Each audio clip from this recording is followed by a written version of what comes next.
Hiroshima made me face the realities of war. I came to Hiroshima knowing some of its history, due to it being one of the cities where the US dropped an atomic bomb during World War II. However, this city makes you reflect on peace. We started our trip by visiting the castle grounds. Hiroshima Castle was originally built in the 1590s and survived centuries of Japanese history, only to be completely destroyed by the atomic bomb in 1945.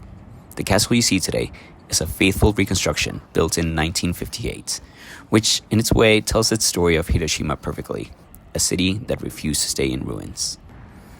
We then went to Peace Park. Seeing the bombed-out dome building was impactful.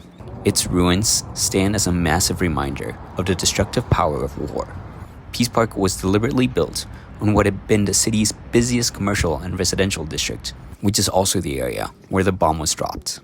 Every year, on August 6th, thousands gather here for a memorial ceremony, and paper cranes are offered by the millions, inspired by the story of Sadako Sasaki, a young girl who survived the bomb but developed leukemia years later and folded paper cranes in hope for recovery.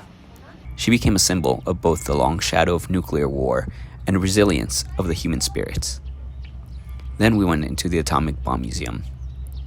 I didn't film inside, but it was powerful to learn about the humanity and effects of war. You see things like a burned tricycle, kids' uniforms. There's a poem that sat with me even days after leaving the museum, titled Hiroshima Sky by Hayashi Sachiko.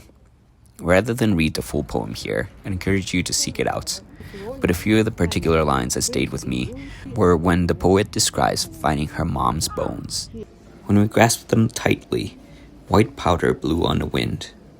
When mom's bones entered my mouth, they tasted so lonely. An unbearable sadness enveloped us. Who had been left behind? Dad and I, hurrying, crying out loud. The two of us picked up the bones. It was devastating to hear grief described like that. Spending time in Hiroshima, especially as we enter yet another war, left a pit in my stomach. There are no winners in war. But Hiroshima doesn't let you stay in the darkness for long. On our last day, we visited Orizuro Tower, which overlooks Peace Park. We tried our hand at making paper cranes, which is harder than it looks. So, just so you know. But there are people there to help you.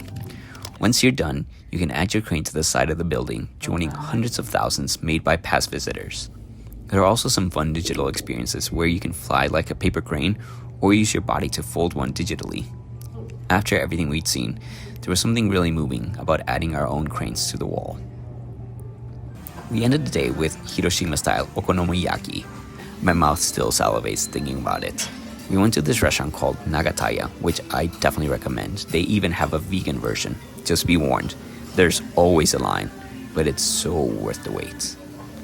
The following day, we went to Miyajima Island, which was a completely different vibe. This is Eduardo Coolbo.